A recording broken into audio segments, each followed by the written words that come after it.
My military career ended with a mortar shell shredding my leg and lower back. Medically discharged from Special Forces, I returned to civilian monotony, eventually becoming the digital forensics lead at Sentinel Security Solutions. The only brightness was reconnecting with Clara Mendez, my high school sweetheart. She was a pharmaceutical technician living in a cramped apartment, but I spent every possible night there. One evening, heavy boots on the stairs woke me. Instincts flared. I racked my shotgun slide, freezing the intruder. "Clara!" the man screamed. It was Caleb. He claimed to be her brother, but he was actually a burnout mechanic Clara had once helped. He pleaded homelessness, and Clara, driven by her Catholic faith, agreed to house him. It was a mistake. Caleb was a parasite who treated Clara like a servant.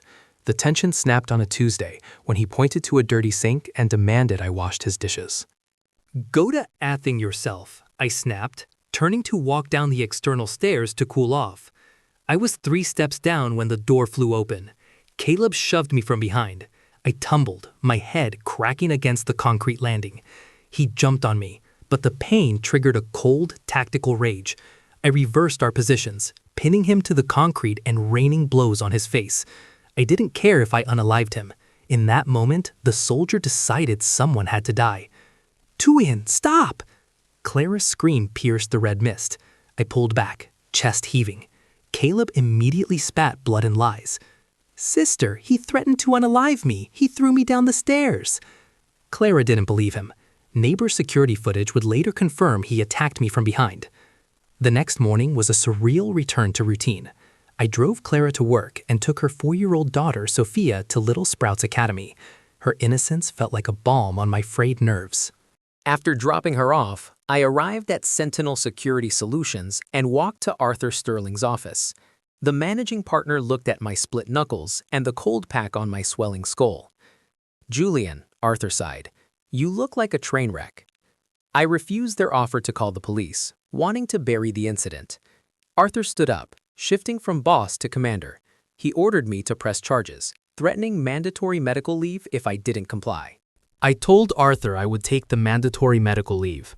I looked him in the eye and said I'd rather sit on the sidelines than lose Clara by calling the cops on her own brother. Arthur leaned back in his leather chair, the city skyline reflecting off the glass behind him. He made it clear, in no uncertain terms, that I was a particularly stupid kind of martyr. He warned me that showing mercy towards a man like Caleb Vane would come back to bite me in the ass someday. He was right. The blow came swiftly. Caleb gave Clara an ultimatum. Either I left or he walked out of her and Sophia's life forever. To be fair to my ex, that loser had been the only constant male figure in the kid's life since she was born. Losing him would have been devastating for the little gremlin.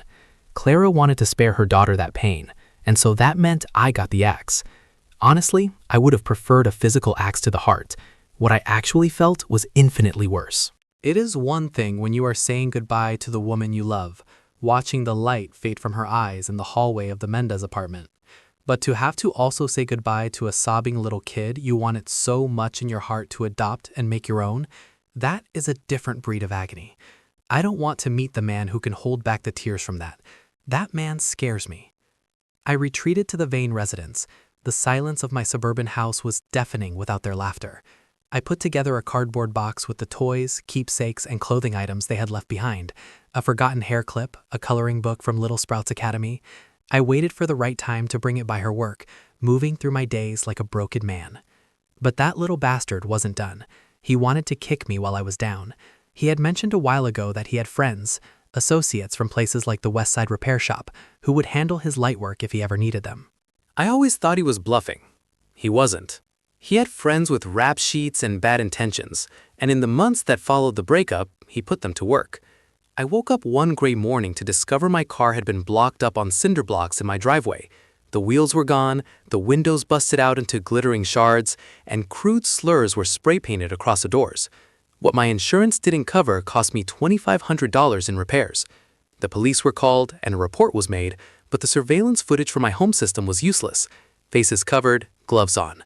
It's not like they are rolling out the forensics team to collect hair follicles off the pavement for auto vandalism. 2 weeks later, it escalated. An attempted arson attack.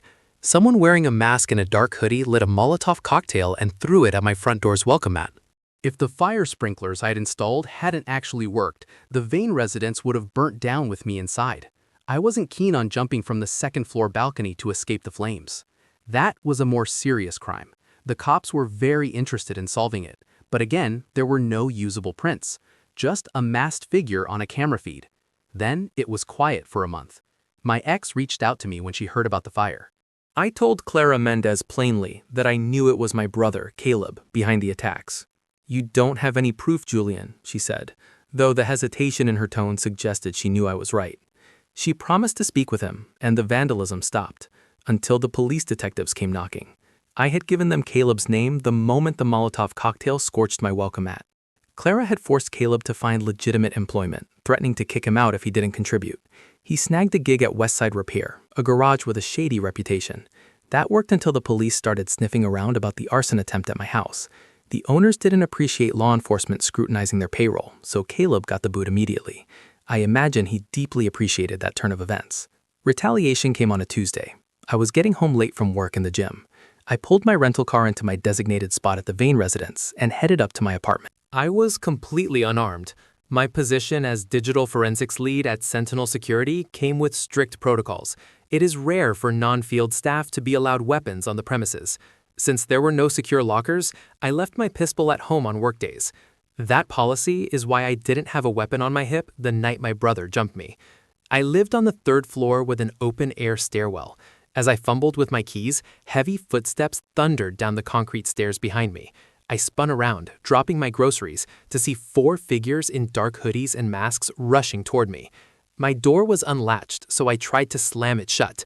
I wasn't fast enough. They got a heavy boot in the jamb and wedged their way into my entryway.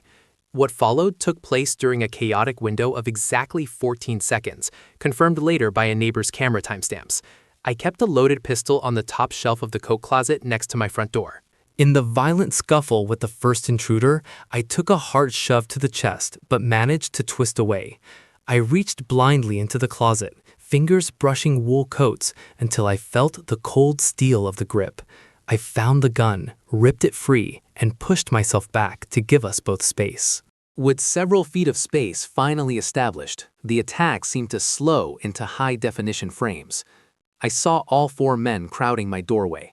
The first intruder, the one I had just shoved, had been body-blocked by his accomplices, but was already recovering, lunging toward me again with a serrated knife gleaming under the cheap lights.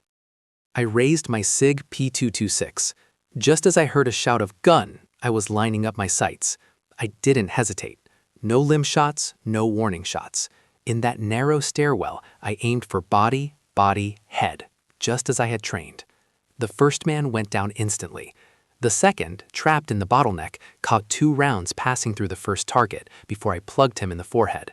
The third attacker stopped dead before catching 4 rounds center mass. Then there was the fourth man.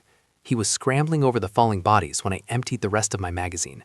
The bullets tore through the third man and found the fleeing target.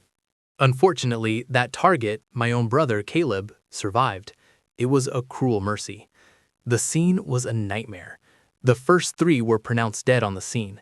Caleb, however, faced a different reckoning. 1 bullet grazed his glute, another lodged in his hip, and the third hit his spinal cord, destroying his ability to function below the waist. Caleb's career as a mechanic and petty criminal was over. Paralyzed from the navel down, he required a permanent catheter and a colostomy bag. He would never walk again. When discharged from the hospital, he was transported directly to the state penitentiary.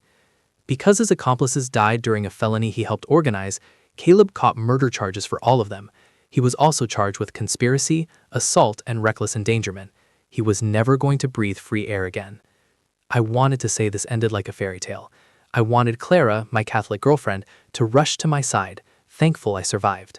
I imagined we'd get married, and I'd adopt little Sophia. But she didn't. Within 24 hours, Clara looked at me with horror. She was terrified of the efficiency with which I had killed. She didn't want my atheism or my violence near her or her daughter. She told me that if I ever tried to see Sophia again, she would call the police. The gun had saved my life, but it cost me the only future I cared about. The final blow to our relationship didn't come from a judge, but under the sterile, flickering halogens of the Quick Stop pharmacy. I went there seeking closure, But instead, I found a stranger wearing Clara's face. Standing behind the counter, surrounded by shelves of cold medicine and candy, she unleashed a torrent of vitriol that left me more rattled than the shootout had. She accused me of baiting Caleb, claiming I had sicked the police on him to instigate a response just so I could justify shooting him. She ignored the months of terror, the arson attempt at the West Side repair shop where I stored my equipment, and the vandalism at the Vane residence. In her eyes, my survival was a sin, and her daughter's safety was secondary to her moral outrage. I never saw her or little Sophia again. Clara blocked me on every digital platform. Her family followed suit. She changed her number, transferred to a pharmacy across the state, and vacated the Mendez apartment within the week. It has been 8 years, and the silence has been absolute. Through the grapevine, I heard she married a nice Catholic man in 2020, had a second child, and found the peace she couldn't find with me. I never got that immediate fairy tale ending. Taking 3 lives, even for a man trained at Camp Liberty and conditioned for war, fractures the psyche. There is a massive, jagged disconnect between engaging an enemy insurgent in a combat zone and killing your own brother in the hallway of your suburban home.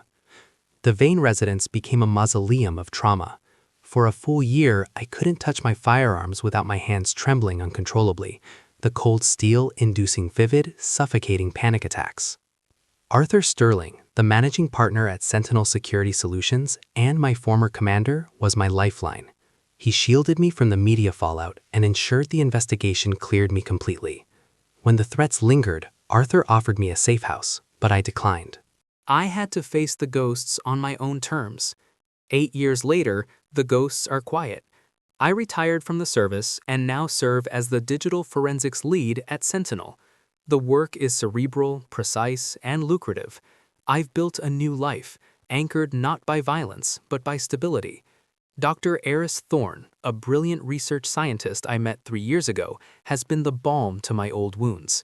Eris knows everything, the shooting, the trial, the nightmares, and stands by me with unwavering support. We live in a quiet house with a garden, talking about having children before we get too much older.